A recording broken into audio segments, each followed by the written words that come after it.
Thank God, hallelujah, this season is finally over. The Jets are a 5-12 football team, but they gave us a little going away present for this cursed 2024 season because Aaron Rodgers, in what is certainly looking like his final NFL game after his disappointing Jets tenure, some stuff his fault, some stuff not his fault, he was able to turn back the clock for just a day. 4 touchdown passes against the Dolphins team that had a lot to play for. They were fighting for their playoff lives. They win that game. It wouldn't have mattered because the Broncos ended up winning anyway and knocked them out, but they didn't know that at the time. They were playing for their playoff lives, and Aaron Rodgers against a motivated team looked like old Aaron Rodgers. He now finished his season with some ridiculous numbers that show you just kind of how moribund these sad sack Jets have been. Officially now about 3,900 yards on the year, 28 touchdown passes and 11 interceptions. Those 28 touchdowns are now somehow the third most in a single season in Jets history. Joe Namath never hit that. Ken O'Brien never hit that. Vinny Testaverde in 98 had 29. Ryan Fitzpatrick in 2015 had 31. And that's it. He might be gone, though. Devontae Adams might be gone. Cameron Wilson might be gone. The offseason is going to be a challenge. But for now, let's just bask in the glory of the win. It hurt their draft position by like one game. End of the day, not crazy. You can talk about whatever you want here. Thank you guys for tuning to the Jet Press Podcast. My name is Mike Luciano. Justin Fried is going to be on just a little bit later. If you want to support the show before we really get into it, we got 2 ways to do that. You can subscribe on YouTube and like the stream. That's free. Doesn't cost you a dime. Just hit the like button, hit the subscribe button. Help us get up those charts, help the stream kind of move up in the algorithm, gets us a little bit more exposure. So you can support the show for free just by doing that. And if you want to go pay 99 cents to help us out, you'll get a membership and you'll get priority reply in the comments, which on live streams can get a little hectic sometimes. So for our last live stream, I guess our first of 2025, our last of the 2024 season, thank you guys for tuning in wherever you may be. If you're on the audio side, you can find us on Apple, Google, Spotify, wherever you get your podcasts. We're on all the main platforms. Let's get into Jets Dolphins right now, because this Jets win officially after the New England win and a couple other things put them at 5-12. They are now the number 7 spot in the 2024 NFL draft. The order is not completely finalized yet because there is still a game to play between Minnesota and Detroit. And if the Lions win based on a strength of schedule tiebreaker, the Panthers will move up 1 spot. The Jets will move down 1 spot.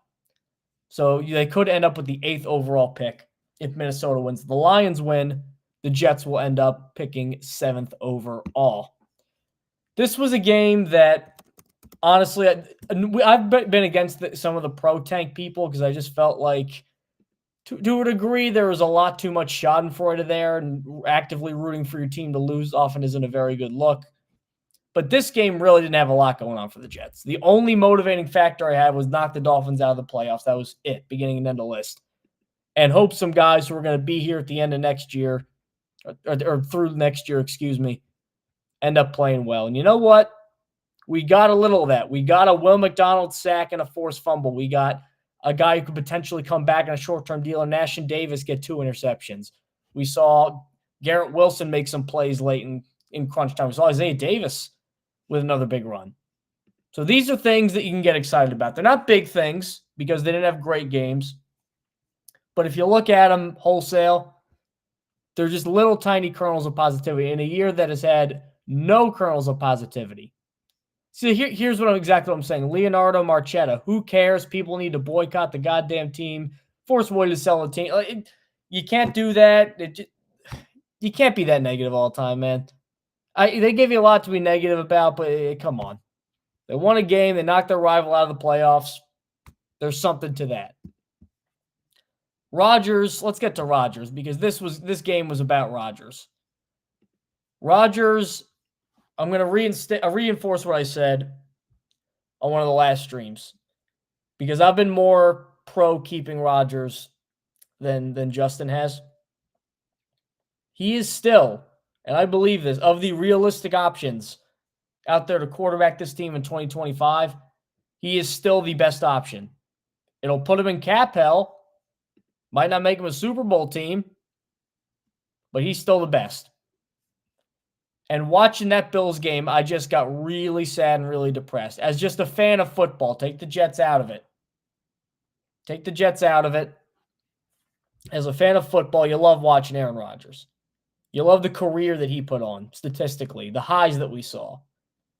And for him to go out like that, like he did against that Bills game, if that was his last game, that would have hurt. Seeing a guy just decline to that level, that pathetic level. You're like, man, this is brutal. This is like all those hair bands in the 80s that had #1 songs, and now they're doing county fairs and putting out Christmas albums. And like, why is Night Ranger at this county fair? Why is Rat at this county fair? Well, because they don't got it like that no more. For just one game, we saw old Aaron Rodgers. We saw cool Aaron Rodgers throw 4 touchdowns, including number 500, which I was surprised actually ended up going to Tyler Conklin.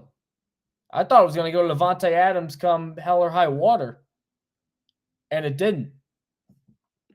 But looking at this game and looking at Rodgers, you can't watch that and think, if he's that, this team could do something next year. The problem I have is we may need to savor this while we have it, because the problem is that he's just not that. He needs a very specific situation to be that. He needs a team that doesn't have a great pass rush. He needs his line to block. He needs the receivers to get open. Throwing the ball, he's still got it, as you saw today.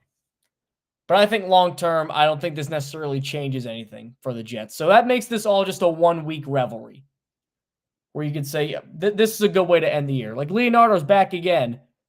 There's no positivity. They were knocked out due to Denver winning. Yeah, but at the time, they didn't know that. And independent of what Denver did, this would have knocked Miami out regardless. This was a win and they're in possibly game, and they didn't win it. And a year, like last year, there wasn't a lot positive to talk about, but you know what? They got Robert Saleh got Bill Belichick fired. I know it was Bailey Zappi in the snow, but he beat him. He broke the streak, and Bill Belichick got fired. And now the Patriots are on the level of Jets dysfunction because they just fired their coach. Forget after 1 year, they fired their coach. He may have still been in the locker room. They were drafting that statement in the third quarter. That's what he did to them. That's something you could take out of that if you're really stretching for positives. Brandon R. Garrett will immediately hold out and request a trade if Rodgers returns. I've heard that, and I believe that. I think Garrett will also, if he is offered an extension with enough money, I think he will sign it. I hope the Jets end up extending him because he's really good and he cares about the right things and wants to win. Looking forward to 2025, though. Rodgers showed you, not through most of the year, but in games like this, when Fashanu is going to be healthy, when Garrett Wilson and Breece Hall are going to be healthy, when they have real coaches, real coordinators, he could make plays and win a lot of games for this team. The problem is his age, everything else. The Jets need to find a quarterback who, young or old, can at least just get the ball where it needs to go, let these playmakers do what they can do. Because if they find that, the result, 4 touchdowns. The results speak for themselves. There's something here. There's something here. And looking at the available coaching jobs, there's a lot of good ones available. The Jets picked another bad year to fire a coach because they're going to have to compete with Jacksonville, who has no state tax, who has Trevor Lawrence, who always gets free agents. He has a good young receivers, very weak division. That's attractive. New England's got Drake May, another weak division, tons of cap space. A number 4 pick, that's attractive. Chicago's got Caleb Williams. Motivated ownership who's probably going to spend to win. That's attractive. The Jets are going to have to compete. Maybe New Orleans might be the only opening right now that I could say is probably worse than the Jets. It's probably New Orleans. So there's going to be a lot of unease in the offseason because we're going to have to talk about Derek Carr and freaking Justin Fields and all these guys. And that's going to be tough, especially after this season, because it's going to be tough to get hyped about anything. Because I always think back to our week 1 streams, our preseason streams, and I was just doe-eyed and bright-eyed, and I'm thinking, man, we finally got it. We finally got it. That Patriots game was one of the happiest, not happiest in the moment, but how I felt about the team after a game. I mean, in over a decade. They were 2-1. They beat the piss out of their division rival. I'm thinking, man, we got it. And then you talk about the bottom falling out, and you talk about just Murphy's Law wreaking havoc and everything that could go wrong going wrong. That's what we got. So now we got to transition to an offseason. We're going to get sold on another plan. We're going to hire a coach. We're going to bring in a quarterback. I don't know if it'll be Justin Fields. I don't know if it'll be Derek Carr.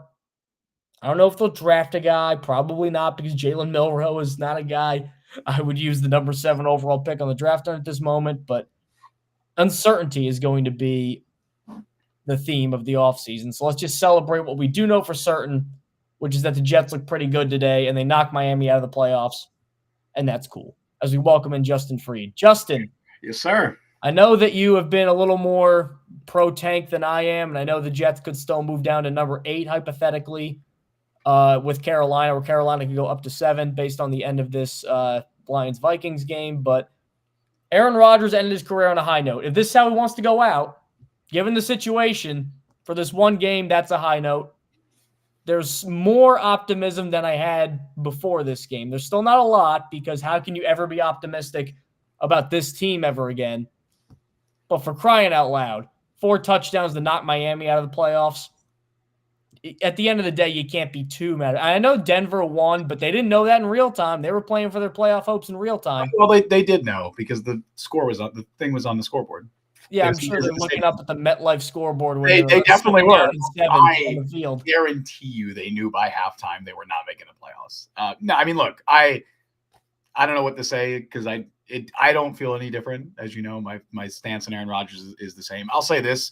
I'm happy for the guys in the locker room, as I am after every win. I'm happy for Breece Hall, who got to finally score at the end of that game, because he's had a really rough year, and I'm happy for him that he got to end the season on a high note. I'm happy for a guy like Zach Bailey, who former 5-star recruit. Zach Bailey played right tackle for the Jets in that game. For those who don't know, he came in for Carter Warren, who got hurt. He was elevated from the practice squad. The Jets had just signed him like a month ago, less than a month ago, I think. Former 5-star recruit, 29 years old. He just played his first NFL offensive snap in that game. He's been bouncing around practice squads for years. That's someone I'm happy for. I'm happy for guys like that. I don't really care about the Aaron Rodgers stuff. Sure, man, he gets to end his career possibly on a high note. I think he plays next year, so I don't think this is the last we're going to see of Aaron Rodgers. It is. Where do you think he plays? I don't know. There's a few teams that still make sense for me. Cleveland, possible. Obviously, they could draft the quarterback now. Same with Tennessee. Low key, the Giants could be a landing spot if they don't get either of the top 2 quarterbacks. Could see the Giants making some sense. There's a few teams. The Raiders, they're not really in a position to draft the quarterback now. Possibly they could make sense. I don't know. I don't know. Obviously, I don't know if he wants to continue playing. I think he can still play. I don't think he's clearly a shell of his former self. But if you give him a good situation and you give him a clean pocket, which he didn't even necessarily have today, because he had Carter Warren and Max Mitchell starting at tackle. But if you give him a clean pocket and he stays healthy, he could still be a good quarterback in this league. It's not going to be with the Jets. So as far as the Jets, I did mention before you got on, though, he now is the sole holder of the 3rd most touchdowns any Jet has ever thrown in a single season. Oh, look, if you showed me Aaron Rodgers' numbers from this season, if you showed me the raw box score numbers and said, this is what he did this year, I'd say the Jets won 11 games. So the fact that they won 5 games with him putting up that production is stunning and unfortunate, and just it's the Jets, man. Like that's what they do. It's not this bad, but it reminds me of Deshaun Watson's last year in Houston, when I think he had like 34 touchdowns and 7 picks, and they went like 4-12. Yeah. I want to not that bad, but it's kind of similar, because we haven't gotten like this level of Rodgers play for most of the year. I mean, I'll be very clear. I think Rodgers has safely been 18th to 20th best quarterback in the league this year, roughly around that range, which is fine. Like that's okay. That's not bad. When was the last time the Jets had that level of quarterback play, Fitzpatrick? Correct. It's just an incredibly low bar that has been set. I mean, Rodgers is the first quarterback to start every game for the Jets since Ryan Fitzpatrick did in 2015. So they haven't even had a full season of starting from a quarterback. So obviously they haven't had those numbers from a quarterback. But yeah, I'm happy for those guys. And I'm not miserable. Also, going into the game, I knew that there was either the Jets were to pick 6th, 7th, or 8th, which isn't a big difference. Obviously, I'd prefer 6th. But going into the weekend, it was, okay, they could climb as high as 2nd. They could fall as low as 9th. But we kind of knew going into that 4 o'clock window roughly where the Jets stood. And ultimately, if the Lions win tonight and the Jets get that tiebreaker over the Panthers, them winning this game costs them 1 pick. I'm not going to lose sleep over that. That doesn't bother me. In fact, I bet $15 on the Jets winning this game because I thought it was such a sure thing that they were going to win, and they did. The Jets. It was the most obvious thing that the Jets were going to win this game. Not only that the Jets were going to win, but that Aaron Rodgers was going to go out on a high note, have his best game. He was going to force feed his buddies, Devontae Adams and Allen Lazard. And by force feed, I mean get them the ball when they're open, because they were open a lot because this Dolphins defense is not very good. And I know you're saying that like they didn't know. They knew. They were so clearly mentally checked out, this Dolphins team, by halftime. They didn't care. I mean, third quarter, I think they were still, kicking a little bit maybe, but they were out of it. Like, they were mentally checked out. They knew they were eliminated. Guys out there didn't care. Not to mention it's the Dolphins team that was starting Tyler Huntley at quarterback, he's not very good. So he's a backup for a reason. He's a backup. So once again, I'm not going to take any big picture analysis of Aaron Rodgers' performance in this game and Devontae Adams and say, oh, I got to bring them back, because I know that's what a lot of fans are going to do probably, because I'll put it nicely. It's short-term memory. I'll say no matter what happens, that week is the only game that they remember, whether the Jets lose or win. That's how they're basing their decisions. I've been pretty adamant about that it should not bring Aaron Rodgers back for weeks now. My stance has not changed. A lot of it is financial. I also agree with you, Mike, in saying that Aaron Rodgers is their best chance to probably compete next year. I don't think that's a good chance, though, and I don't think they're going to compete. But as far as this game goes, happy for the guys. And yeah, man, I'm happy that this season is over, because my God, was this my least favorite season ever as a Jets fan. This tops 2016, tops 2013, tops any other terrible year that I've seen. 2020? Oh, absolutely tops. 2020 was at least fun to root for the tank. Like that was a fun year. We had but it didn't work. The tank. They tanked as much as they could, and the thing is, and failed to complete it. The thing is, the fan base was at least unified. Like it was like everybody knows Adam Gase sucks. Everyone feels bad for Sam Darnold. The split didn't happen really until, I guess, kind of December, January, where it's like, oh, are they going to keep Darnold? Are they going to move on and draft the quarterback? At least during the season, it wasn't I wasn't miserable watching the team during the season. It was funny. It was laughable. This year, the only funny part of that year for me was Greg Williams blitzing 8 on the Hail Mary. I'm like, yes, that, it was like hilarious. Oh, it was so funny. That was when you see that, and I know the Bears won this game, but that DJ Moore like fumble on like the little hour. Yes. I'm like, when you see that, I'm like, that's intentionally. Like it looks like intentionally. But then the Bears still won. Oh, no, the thing is, you saw the Giants this week, what they did to secure to tank their. Oh yeah. Remember when Nate Sudfeld came in for Hurts? Yes, I do. But like it was like that level. But it was Boogie Basham jumping off sides, Kayvon Thibodeau roughing the passer. Like that is expert tanking, man. The Jets can't do it. It's not in their blood. They just don't. Patriots can't do it either. Patriots can't do it Vrabel from the Jets too. Yeah, Patriots can't do it either. But especially since you saw that report too, where that basically they admitted Vrabel kind of used the Jets as leverage. So okay. Here, let's talk about that report. Let's talk about, because I don't even know what we want to talk about with this game. Let's just talk about the NFL right now. Let's talk about the Jets. Let's talk about that stuff. Let's talk about 2025 for the Jets. Yeah, so let's talk about that Vrabel report. While it's extremely plausible that this happened, I'm not going to say that I don't believe it, because the timing of it all makes sense. Mike Vrabel taking an interview with the Jets, intentionally taking it with the Jets before the Patriots' final game of the year on Sunday to put pressure on Robert Kraft to fire Gerard Mayo. That adds up. That's extremely plausible to me. Robert Kraft, if there's one thing Robert Kraft is going to do, he's going to try to stick it to the Jets. He also is someone who's going to cave to outside pressure. Patriots fan base, 1 year of adversity has broken that entire fan base. They are livid. They think Gerard Mayo is a terrorist. They think he's the worst human being alive, and they wanted him fired. It's funny because Robert Kraft, I feel like now got God-level lucky with Brady Belichick, is he's showing a lot of Woody tendencies in terms of listening to the fans too much and outside too much. Definitely. Belichick, he's got his little cabal of people that he trusts. I mean, Belichick, the ship's going good, he's good. When it's not, he's, you can be a little impatient. Belichick handpicked Gerard Mayo as his replacement. Gerard Mayo played like 8-9 years with the Patriots. Belichick handpicked him. He's given a roster that everybody pretty much unanimously agreed was a bottom 3 roster in the NFL going into the year. And they were terrible and they were awful. They were expectedly very bad, but there were still flashes. Guys like Drake May. I mean, Drake May looks like a possible franchise quarterback. I think he's going to be really good for New England. There were some positives, but because they were supposed to be bad and they ended up being bad, the fans lost their minds because somehow they convinced themselves because, oh, it's the Patriots. They can never be terrible. Patriot way. Yeah, no, they're terrible. They're a trash, garbage football team right now, and that's what they were supposed to be. And then Gerard Mayo gets blamed for it, partially because Also really quick, Aaron, say bye to Vrabel. She is very much in on the 100% the Jets train. about to say that's a big reason, of course, why they did this. If Mike Vrabel is not in the picture, I do think the Patriots stick with Gerard Mayo. They did this very clearly because they have a deal not in place with Mike Vrabel, but they have a pretty good idea that he wants that job. They know he wants that job, and they seem to want him. By they, I mean Robert Kraft. Fire the Patriots linebacker under Belichick and hire Patriots linebacker under Belichick. Exactly. And so Vrabel likely going to go to the Patriots. I again, on that report, while that's all plausible to me, it does directly dispute what others have said. And now maybe they're being fed wrong information. Maybe that's part of this. Maybe, because it's a lot of the Jets guys. It's Connor Hughes, Zach Rosenblatt.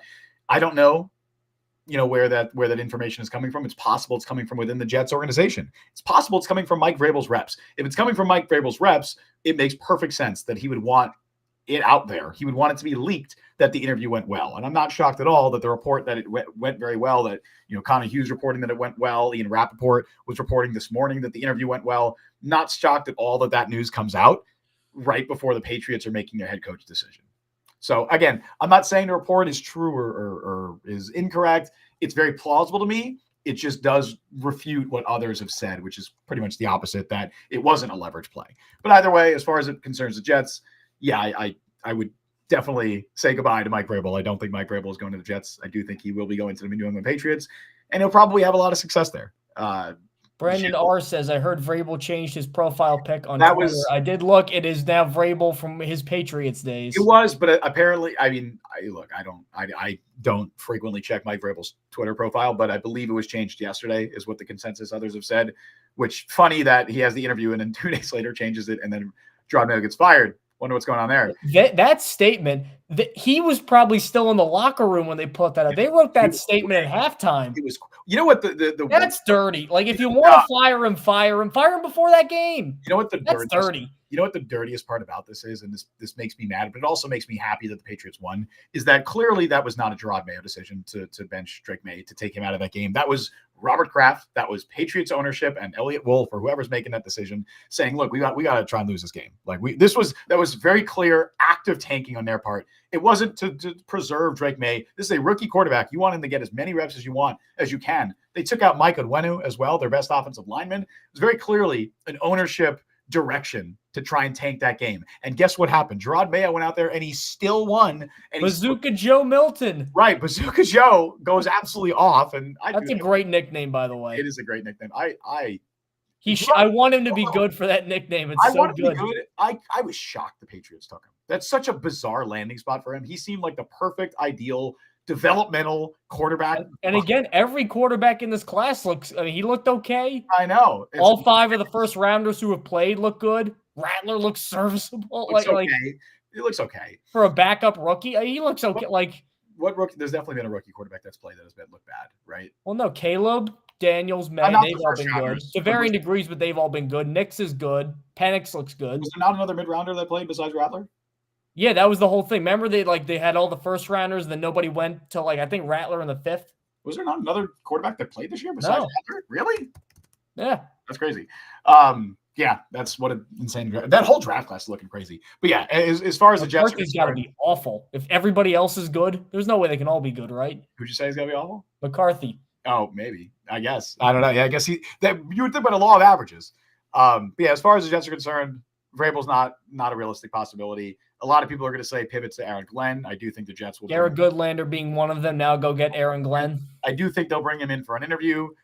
Right now, if we're reading the tea leaves, it sounds like the Jets and the Saints are the 2 favorites to get Aaron Glenn if that happens. Aaron Glenn also played for New Orleans, and he has ties to that organization. Former defensive backs coach. Coached them, yeah. So he did he play for New Orleans or did he just coach there? He did, right at the end, I think. Yeah, and then he coached for them. But he mostly was a Jet. Oh, no, yeah, I know. But yeah, so he has ties to the Saints organization as well. He's very well liked there. I definitely think they're a possibility. It sounds like if Dallas moves on from McCarthy, which I don't know if they're going to. I think he's staying. If they do, Sounds like New Orleans would probably have interest in McCarthy, which that's hilarious. That's very funny. I will say he at least gives you a floor. He does. He does. No, I don't think you're going to be a terrible. You're not going to bottom out. He's not terrible. In which, if you are the New Orleans Saints organization, what is the one thing you've tried actively not to do over the last 15 years? To be outright terrible. You're okay with being mid. Because they were outright terrible for so long. Yeah. That's like, I feel like it's the same sort of mindset the Jets are having now, why I'm so resistant to a rebuild, where they've been outright terrible for so long that they're scarred by, like the Saints didn't make the playoffs for 30 years when they started.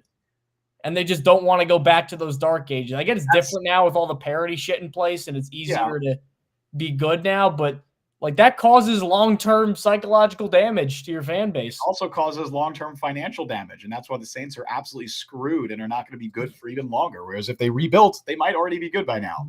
Definitely don't want the Jets to a comment and then an exercise I want to do to kind of wrap up this show because it's a week 18 game for an eliminated team. Sure. Brian Sternbeck, where does Mayo end up? He got no play calling experience prior to the one season. He's a good football guy. I don't think he's like stupid. Some team will get him. I wonder what connections he has around the league. I'm trying to think of what other Patriots like. Where's Matt Patricia these days? Isn't he on TV or something? Maybe Brady brings him to the Raiders with their new staff. That could make a lot of sense. Be like a linebackers coach there or something. Like that. Assistant head coach. Yep, something along those lines. That makes sense. He'll get a job somewhere. Yeah. Obviously, look, if Bill Belichick, maybe he just goes to North Carolina. Maybe he just goes to UNC. Honestly, that would be my prediction. I think he goes and coaches in North Carolina. I don't know if they need a DB. Where did he go to? He went to Tennessee, so they can't go back there. I think Belichick loves Mayo. They have a very close relationship. And he was a good player. Like that's the other thing that not to do woe as Patriots fans, but like. That guy was a really good player for them for a really long time, and now he's like the most hated guy. That's got to be tough for him. Gerard Mayo is kind of like almost like their David Harris. Like that's a similar-ish comparison. Yeah. Was there for like 8-9 years, rock steady presence in the middle of that defense. I think Mayo was a little bit better than Harris. No disrespect to David Harris. I think he might have been the highest pick Belichick ever had too. He picked him like 10th. Yeah, that sounds about right. Right. Yeah, he never picked. I think that might have been it. So he loved the guy. I think Mayo might end up going to UNC. That makes the most sense to me. Or in the NFL, I think the Raiders because and I think he's the only Patriot assistant still there. Yeah. Yeah. McDaniels. Where's McDaniels these days? McDaniels is unemployed. He's unemployed. So is Patricia. They're both. That's crazy. All right, now here's what I want from you, Justin. All right, what do you got? Your top 3 in terms of head coach and quarterback. Ooh. Okay. On the spot for next year. On the spot. All right. Let's go head coach first. All right. I'll start with head coach. I mean, I would have said Vrabel was in that category, but I'm just going to remove him because I don't think he's a realistic possibility at this stage. I also am not going to include someone like Kevin O'Connell because obviously I would love Kevin O'Connell. Which that's not saw those rumors earlier. The days of John Gruden are over. That would be nuts. If the Jets, and look, I would trade the entire Jets draft class, like all of their draft picks for Kevin O'Connell easily. I wouldn't even hesitate. I'd trade multiple first-round picks. I would not hesitate. But assuming that that's not a possibility, right now, I think I might still say Aaron Glenn is number 1. It's close. Number 1. Aaron Glenn's up over Ben Johnson. I don't know if I have it. Well, no, Ben Johnson would be number 1. I'm not just not thinking. I don't think that's going to happen. So, like Ben Johnson, if I could choose, I would take Ben Johnson over Aaron Glenn. Just as I've explained in the past, I think the ceiling is a lot higher if you hit on someone like Ben Johnson than it is on Aaron Glenn. If you hit on a top offensive-minded head coach, you are going to have a long-term success. You're going to have a long-term success in the organization. Look at guys like Matt LaFleur, to Sean McVay, to Kyle Shanahan. The key to long sustained success in the NFL is having a great offensive-minded head coach, or just having someone like Mike Tomlin who is able to get the most out of every player. So I would take Ben Johnson over Aaron Glenn. I just don't think it's a real possibility. I'd love Liam Cohen. I would be excited about Liam Cohen. That'd be great. A lot of Bucs fans are kind of mildly upset because they thought had they lost this and lost the division, Bowles would have been gone. 100%. Keep him. I think Cohen stays, honestly, and then next year he's like the Ben Johnson, everybody wants him guy. And this is what I was talking about with like the high ceiling. Bucs fans, even though Todd Bowles has kept the Bucs very competitive and they've been a solid team under him. 4 straight division wins. They have wanted Todd Bowles fired like every year. Because I think a lot of them realize, look, hey, Bowles is doing a good job, but also, and this is a credit to Bowles for obviously hiring these guys. He's gotten a couple of offensive coordinators head coach jobs at this point now. It was Dave Canales. Now it's potential. Well, he's gotten one a head coach job, and now Liam Cohen is possibly going to be a head coach. So, if those guys were the head coach, I think a lot of Bucs fans wish Liam Cohen was the head coach, or maybe even Dave Canales. I'd say that they're up there. Look, man, I still like Todd Monken as an option. I know he's been talked about a lot. I would still love Todd Monken. I'm not sure. It seems like the NFL isn't as high as Todd Monken. He was my number 2. He was my number 2. It seems, for some reason, everywhere he goes, he has a great everywhere. 100%. What is it about him? Is it like a Bieniemy thing where like he's just like a weird guy behind and Bieniemy had personal stuff, but like, is it something like that he just can't interview? I think my dream pairing would be like Todd Monken and Justin Fields. That would be fun as hell. I don't know if it'll be good. It'll be fun as hell. Well, if you want the Jets to be fun next year, and because I don't think they're going to be competitive, or I don't think they're going to be competing for a championship next year. I think they're competitive. They have a good enough roster that if they bring in the right coaching staff or even a fine coaching staff, they should be able to win 8 games. But I don't think they're winning 10, 11 games. I don't think they're Super Bowl contenders. But they're going to be fun if they bring in someone like Todd Monken and Justin Fields. So I'll say top 3. Is saying Ben Johnson's not a realistic candidate. I'll say Aaron Glenn in no particular order. Aaron Glenn, Liam Cohen, and Todd Monken, I think. But I there's other hires that I'd be on board with too. First, 2 more comments. Aaron, that's why I'm nervous if we get Glenn. The fans will turn on him if he doesn't work out. Aaron Glenn is Robert Saleh 2.0. I'd feel the exact same way about Aaron Glenn as when they hired Saleh, which I liked Saleh. We all did. So I'm not saying he's like going to be Robert Saleh. I'm saying similar backgrounds. And then Maple Yankee, even though the Jets have been dreadful, you guys have been terrific. Thank you for the shows, articles, and overall effort pointing to making the Jet Press possible. Keep up the good work. Maple Yankee, you are on my Christmas card list from now on, Maple Yankee. Thank you so much. You're who we do it for, guys. We appreciate you guys. It's been a really Maple Yankee. It's been a really rough year. It's been a really, really difficult year for a lot of Jets fans, for all of us. It makes it easier to stomach when we can come on here after a game and vent with you guys. I mean that. I really do mean that. So we appreciate everybody. I say this every week, and I know it almost just sounds like background noise at this point, but I mean it sincerely. We truly, truly appreciate everybody who even just watches. Literally, if you are just clicking on the stream and watching, so much appreciated. If you're commenting, subscribed, member, all of that, it is so very much appreciated. Garrett, a couple things. One, talking about Cliff Kingsbury as a possible option. And then love you guys and have for years. Yes, much appreciated, Garrett. You are the man. Appreciate you. And then Cliff Kingsbury as an option at head coach. Oh, you're spoiling my lists because I was going to go. I would be on board. I was going to go with Kingsbury. This is going to shock you. Yeah. I had him at 1. Kingsbury at 1. I think he got a raw deal in Arizona at the end. I mean, when Kyler was healthy, they were good, and then he got hurt, and then they fired him. But yeah. I think no matter what, it's like a Monken thing, which is why Monken's my 2. Everywhere he goes, the quarterback is good and the offense is good everywhere. Yep. Even with now again, he's had some good guys to work with, but I mean, he's produced an offense everywhere. And I believe that the defensive infrastructure is better than the offensive infrastructure at this point, even though Ulbrich mishandled it to such a shocking degree. So that's why I think that Kingsbury could help. And same with Monken. Monken's just more vertical. Kingsbury's more efficient. And I had a tie for 3rd place, and they're on the same team. Josh McCown. As head coach. That would not – I mean, look at what he did with Darnold this year. Head coach should be kind of wild. I'd love it because I love Josh McCown. Head coach should be wild. And then it would be wild. It would be kind of Mayo-y, like too much, too fast a little bit. But yeah. I mean, look, sometimes guys are ready for it. He seems like a guy who'd be ready for it. It wouldn't be his first head coach interview with the Texans a couple years ago. But basically, the last couple of years, he was a coach. Yeah. For being honest, he was a coach who occasionally got in. And then, although I don't want a defensive guy, they're going to consider some defensive guys. Why not Brian Flores? Yeah. The whole thing last year was his last go around in Miami. First off, they gave him. You talk about a bad roster he got there with.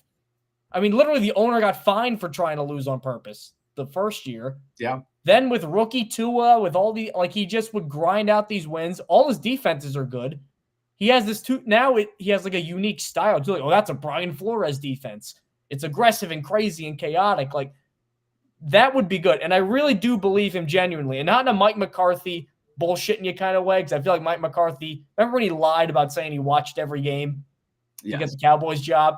And then the guy's like, yeah, I didn't do that. I believe Brian Flores when he says he kind of learned what he did wrong the first time because he came from Belichick, who's angry all the time. Then he went to Kevin O'Connell, who's cool and relaxed. He's like, oh, there's other ways to do this. 100%. He'd be a perfect guy to give a second chance to. And it was a defensive guy, but if they're going to hire a defensive guy, he's from New York too. That's my defensive guy that I want to hire. I'm glad you brought up his stint in Minnesota too, because I think a lot of, especially Dolphins fans, I know Dolphins fans still hate Brian Flores and they kind of associate him with those teams. And I get it. He was a very flawed coach his first time around. And I think he definitely tried to be too much like Bill Belichick, which we've seen a lot with pretty much I feel like almost every Bill Belichick assistant, when they get their head coach job, whether it's Josh McDaniels or Matt Patricia or whoever, they try to instill the exact same thing. Unfortunately, Bill Belichick can be that way because he had the reputation of being Bill Belichick and he was respected. When you're Brian Flores or you're Josh McDaniels going to a new job and you're not respected by those players yet, you can't really be acting like Bill Belichick. And I think Brian Flores eventually figured that out. And I also think, and this goes to someone like Mekhi Becton, whereas like I think there are certain players that you need to coach them differently than other players. And I think it was very clear that Flores was not who was best for Tua Tagovailoa, and that's fine. And that's okay. They have different mindsets, but I think as a coach, and he was young and got hurt a lot anyway. Like that's a challenging situation. As a coach, you need to be able to adapt to your players. And I think his stint under Kevin O'Connell was a vastly different type of coach than Bill Belichick. I think that is going to do wonders for him. And I think his stock is very much improved because of that. So I'd be on board with Brian Flores, even though I did have reservations about him during his time in Miami. I think he is definitely improved his stock since then. Christopher asked, like the flags in the background of those countries visited. Yes, it is actually. That is exactly what this is. These are. I was fortunate enough. It was funny when we mentioned the Greg Williams thing earlier. I was living in Germany when that happened. So the Greg Williams thing, unfortunately, I was watching on delay because I was watching an illegal stream. Shout out Stream East or Buff Streams or whatever I was using. And I remember. Are you allowed to say that on a recorded? I don't know, man. Is Buff Streams statute of limitations work on that, or is it international? Anything goes. Didn't Stream East get shut? Oh no, that was like Meth Streams got shut down. Anyway, whatever. Shout out illegal streams. They're fun. They're useful if you don't want to pay for them. Anyway, the Greg Williams thing. Yeah. So I was watching that game, and then like I was like, oh man, I was bummed because like the Jets are gonna win. Like this sucks, and then my phone just starts blowing up. I mean, I'm like, something crazy about to happen. What's going? I put my phone no way. Like, I don't want to see it. I don't want to see it. And then like that, and it was like the middle of the night when I was watching it in Germany, and I just started screaming. I'm like, oh my god, like literally by myself in a room in Germany. Oh my god! And they go, shut up. Yeah, and I was like, my neighbors are like, well, shut the hell up. They're screaming in German. I don't know. But yeah, I was living in Germany, so I was very fortunate that I got to live in Germany. I got to do a lot of traveling while I was there. Because once you're in Europe, it's very easy and cheap to get around. So these are exact places that I've been. There's some more flags over there too. Mine's a little more Spartan on my walls. Yeah. Yeah, you got that going on. Brian says, what a great season for the Jet Press. Honestly, it has been, man. I'm really proud of what we've been able to accomplish, and I really hope there's bigger things ahead. Now that my internet is finally fixed, which by the way, Optimum, you're not off the fucking hook. All right. I still got some beef with you because now they dropped MSG. I think I said this last time. They dropped MSG, which means you can root for the Nets, a team that's getting mad that their team's winning games. You can root for them. Thankfully, we have Fubo free through our job. I think I could say that. Shout out Fansided. Awesome. Thank you guys. So we got Fubo. So I can still watch the games, but it's made it a little bit more difficult. And I don't like that Optimum's doing that. So Optimum, you're not off the hook. But now that my internet is fixed, I feel empowered and I feel like we can. Well, bigger things are ahead in 2025 for both the show and hopefully for the Jets as well. Let's wrap it up with quarterbacks for 2025 in terms of options, and then we'll skedaddle. Looking out right now, I'm going to put Rodgers honestly at 3. Okay. Knowing all the situations there, like the production and what he it's still hard to find. Like it's still hard to find. Even you say he's the 18th best quarterback. A lot of times the 18th best quarterback isn't even available right now because it's quarterbacks. That's what you got to do. Number 2, I think it's very unrealistic that this happens, but I'd be on board with Derek Carr. Oh, yeah. I don't know how the Saints get out of that, but I think he actually low-key played really, really well this year. I think they were like a 500 team when he played the Saints. He's still good. I will defend Derek Carr. Derek Carr is the best mid-quarterback in the NFL. For a while. Yeah. He's very good. You know what you're getting, but again, look at his years with the Raiders and even the Saints. When do the Jets get that? Very rarely. And then number one, I think we may be in a little bit of an agreement here because he makes the most sense in terms of the Jets are not going to be good next year. And they're not going to get Sanders or Ward, who are going to go in the top 5. And Milroe, I don't think he's a first rounder. Tyreek Hill said he wants out of Miami. Oh my. He did. Oh my. Says who? Oh my. Who? Tyreek Hill says Tyreek Hill. He said that in an interview after the game. Oh my. You know where I think it'd be fun for that? That's crazy. He said I think it'd be who should go all in on Tyreek Hill this offseason? The Chiefs. Send him back to the Chiefs. The Chargers. Oh, that would be so. Dude, Justin Herbert getting a Justin Herbert and Tyreek bombs all day. So fun. That would be fun. Tyreek Hill after the game said, "I'm opening the door. I'm out, bro. It was great playing here, but at the end of the day, I got to do what's best for my career. I'm too much of a competitor." You just signed a bit. Just be out there. That's nuts, dude. Hey, Tyreek, do you remember where you were before? Oh boy, that would have been great for your career. You make all pro every year. You win a championship every year. Wow. What a dummy. Also, Jim Irsay says that Shane Steichen and Chris Ballard are both staying. Oh Chris Ballard, the only GM to get a longer leash. Like Steichen, I kind of get. Yeah, no, I get Steichen, but I'm an Anthony Richardson fan, but he's really tested my patience. I like Anthony Richard as the talent. There's some stuff going on there where I'm like, oof. And he's the most I'm a bigger film over stats guy, but he's been one of the film guy darlings, and they're always like, he's actually not as bad as. And yeah, I agree. His completion percentage is not as bad as he's throwing it, but he'll go 13 of 32. I'm like, you can't do that. You just can't. How long has Ballard been in Indy? I know we're going on tangents right now. Honestly, I'm going to say 8. I think Quentin Nelson was his first pick, so 2018, 2017. 2017. Man's gotten 7 years there. That's crazy. Has he won a playoff game? I don't know. He got there once or twice. I don't think so. Because he had luck early on. Luck got him there. Did he win? I'll check. The Rivers year, he got to the playoffs and got crushed. No, they've lost. They've made 2 playoff games. They've lost them both. That was the Rivers year. Was the other? Oh no, 2018. They might have. Did they won them in 2018?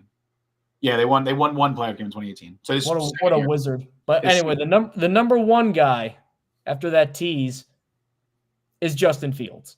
Yep. Because he's the perfect in the year of quarterbacks figure it out in their second spot.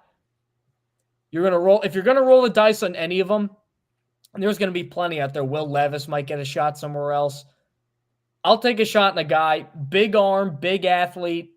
He still holds the ball too long, which will be annoying for Jets fans who think the offensive line's bad. Oh God.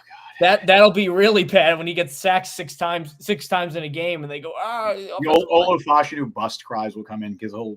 Yeah. I'm not gonna just say PFF grades everything, but he'll have a PFF pass block rate of 80, and he'll allow 7 sacks, and Jets fans are like, "Oh my God, he's the worst." Yeah, so there's that, but crazy. And I will say, other than that, because I don't remember a ton of Fields' early film. It looked to me like he was getting a lot more accurate and fixing his big issues. And then you're going to put him in. I mean, he's never had great receivers, really. Outside DJ Moore for 1 year. He's never had Garrett Wilson as a receiver. He's never had possibly Devontae Adams as a receiver. In terms of rolling the dice, that's where I'd go. Yeah, no. Fields is my top option as well. And I think I've said that before. Honestly, just for the fun meter, if we're gauging it on that, I think I will have the most fun if Justin Fields is the Jets quarterback next year. So I would say he's my top option. As far as second or third options, Derek Carr, 100%. He might also be my second as well, now that I think about it. How old is Derek Carr? Let's see. He is 32, 33. 33, yeah. So he'll be 34 next year. Yeah, I mean, it's fine. He's still good. He's a short-term option. He's a bridge option. You're not getting. And this was the first year he really ever got hurt too. The reason he never got hurt before this. The reason that Justin Fields is the most fun option, the reason that he's my favorite option as well, is not only are you getting someone who is a competent enough bridge starting quarterback. I think Justin Fields has proven he can start in this league, even if it's not at a high level all the time. He's fine. You're hoping that you are getting someone who can maybe resurrect their career, become like a Baker Mayfield. Maybe they're Baker Mayfield. Maybe they're Sam Darnold. I don't know. But I think the possibility is there for Justin Fields to potentially develop. And I think that's why he's probably my top option. Garrett Goodlander says Darnold. Yeah, I don't care if the Jets gave Darnold $100 million that he would not come back here. Really? Hold on. Let me throw out a scenario for you. The Jets hired Josh McCown as their head coach. You don't think Sam Darnold considers it? I think in that scenario, he'd consider it. I'm not saying the Jets. I still think, but for that reason. I also think he stays in Minnesota regardless, but I think I think if they threw him enough money, he would consider it. I mean, I would have said that maybe, but I think he's just been too good. I think they're going to tag him anyway. Well, no, I don't think he leaves Minnesota, but I'm saying like if it was up to him, I don't think he. But so definitive. I do think if they hire McCown or Flores, it makes it a little more likely they consider a McCarthy trade. Yeah. Supposedly McCown loves McCarthy. Yeah, for sure. Somebody asked, I think in chat about that. We talked about that on Wednesday's show. I am not a big fan of doing that move, especially at the reported asking price. If it goes down to like a second round pick, I'd consider it. But right now it's looking like they want a first round pick plus or a pick swap of the first round picks, whatever it ends up being. Why would you draft? No, thank you. Imagine drafting a guy with an asset and then declaring the asset plus more after he's depreciated in value. Correct. He's absolutely depreciated in value because not only do you have one less year of control, he's coming off a major knee injury. That is not someone that I'm willing to take with a first round pick. I'm not spending. And he's small anyway. He might get hurt more. Like Anthony Richardson's big. I know he's been hurt too, but like that's a bad example to use, I guess. But yeah, so but that's very true. That's a possibility. I think I would still, okay. So if we're going top QB options, I'd put McCarthy at 3 then, because I'd prefer McCarthy than bringing back Aaron Rodgers. I'd prefer most options to bring back Rodgers. Not every option. And Fields is 1 for both. Fields is 1, Carr 2. I'll say McCarthy is 3. I will also once again say that I don't think the worst thing in the world would be bringing in Kirk Cousins. I don't think it'd be a particularly fun option. I wouldn't be excited about it, but I do think it's a better option financially than bringing in Aaron Rodgers. And I think you have a quicker path to success if you sign Kirk Cousins than if you were to bring back Aaron Rodgers. Again, I don't know how many people watching right now have listened to the show a lot. Just the financial ramifications of bringing back Aaron Rodgers and Devontae Adams for a year, barring him taking a massive cap hit or a massive dead cap hit or massive pay cut. Okay, we'll throw that out there. I'll also say that's a possible option that I would be on board with. Aaron Rodgers takes. Sorry, Justin, he can't. Garrett said no. Yeah, I get it. Look, and my all right, too bad. It doesn't. I don't like saying that. Like, it doesn't make me feel good that I'm saying that. But also, quick comment too. Bigums P. Powell. That's a great name. What do you think happens to Jordan Travis with the new regime? He's probably gone. I know they want to see him. He's probably gone. I'm not going to say he's probably gone yet. I'm just going to say it's up in the air. He is. The reality of the situation is he's 24 already. He's going to be 25. Never played, off an injury. 5th round pick coming off a major injury, an injury that they hoped he'd be back by the summer. He's going to end up missing his entire rookie season. And the first time the Jets will see him on the field, if all goes according to plan, which is still not a guarantee, will be OTAs. It's a new regime coming in. He will not be in their plans at all. That doesn't mean he can't force his way into their plans. He's not going to be just released before the summer, before he gets a chance to play, assuming he's healthy enough to play. He's going to get a chance to prove that he can be something, but they're not going to count on him as anything more than QB3, QB4 going into the spring. And that's how it should be. Possible that he could be something. I don't like that Brian in chat is saying, "Dear Lord Woody," and that's making me think that Woody. No, did Woody say so? Did nurse not give him his meds? What happened? I got it. Woody Johnson stopped to answer a question outside the locker room. How would you summarize the season? I'm going to read it. I have not read it yet. Oh, no. Rich Samini. This is Woody Johnson summarizing the 2024 New York Jets season. Quote, "Everybody thought this was going to not just me thought we were talented." What? I'm reading exactly what that says. I assume that's a typo. Everyone. Oh yeah, he just edited it. Nice. Also, another question. Hold on. Let me read the Woody statement. Let me read Woody's statement. "Everybody thought this was going to be not just me. Everybody thought we were talented. All the networks that are paying millions of dollars, they put us in 5 primetime games. Oh, Woody, 6 primetime games. So everybody thought this was going to be unbelievable. So from that standpoint, yeah, we didn't live up to that early opinion of virtually everybody.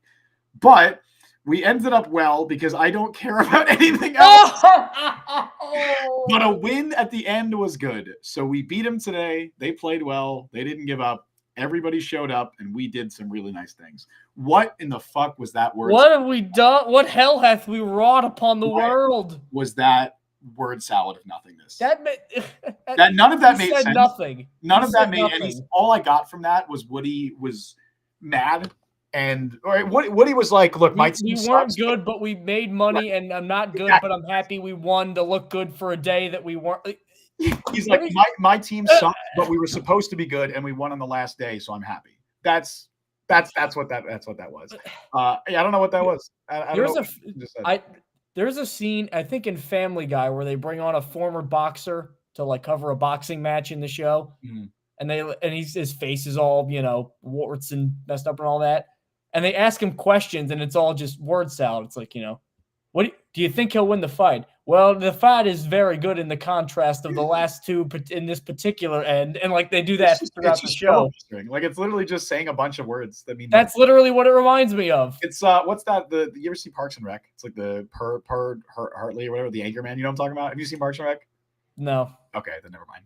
Or it's like Booger. It's like Booger McFarlane. It's like Booger McFarlane, just saying what you're seeing in front of you and just Christ. As Garrett says, put down the bottle, Woody. Yeah, I don't know. Maybe I don't even know. I think he might need a bottle. I love that Rich Cimini didn't even try to like make sense of the quote. A lot of times reporters will they're like, here's what I think they were saying. Exactly. Just like, normally reporters will be like, oh, this is probably what he meant. Like they're like they'll insert words like this is what he said. No, like Rich Cimini got exactly word for word the complete nothingness that Woody Johnson just said, and I appreciate him for doing that.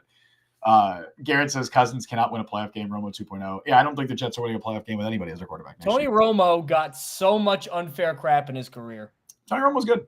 He was one of the first like all 22 gods. Tony Romo. Yeah, of like do you know ball? The test of do you know ball is how you feel about Tony Romo. Trevor Lawrence of his day. Yeah, it became Trevor Lawrence and Dak and Kyler Murray for a period of time, and I think Stroud lately. Like, there's always some.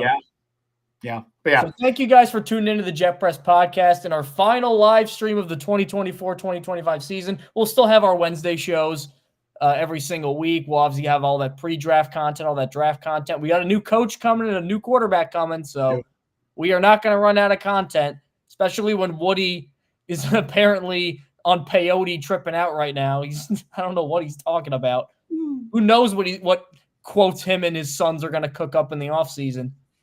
That's the interview I want to get. Talk to one of the sons and be like, dude, what the hell are you doing? Should I Instagram DM Rick Johnson and be like, that feels weird. How old is Send him a Madden custom roster with like all the players we like at 99 overall. But like because he won't double check it. You think if I reached out to him on Instagram and I said, hey, come on the Jet Press podcast, that would be an insane get if we got Rick Johnson to come on the show. Well, no, because he doesn't. His one of his home aides does it, Justin. He's not like us. No. He'd be like, I love the Jet Press podcast. I read it all the time. I saw your tweets. That's why we signed Tyron Smith and Mike Williams. No, man. But I appreciate everybody tuning in, as we've been saying.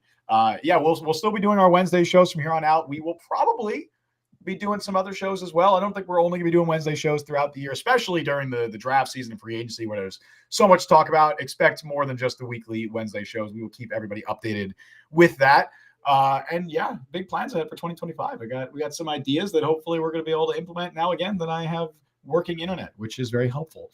But yeah, appreciate everybody who tunes in. Appreciate everybody who subscribes, who watches, who any of that stuff. As we've been saying, it is so much appreciated. And until next time, Mike, do you have any final parting words before we sign off for the last time in this godforsaken hellscape that has been the 2024 New York Jets season? Further into hell we dive. Evermore.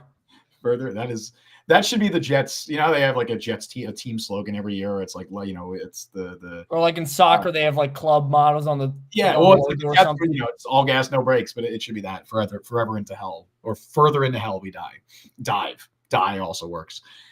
Thank you all.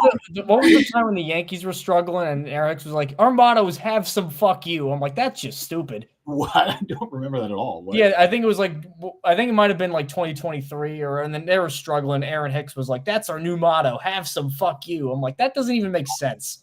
It doesn't make any sense at all.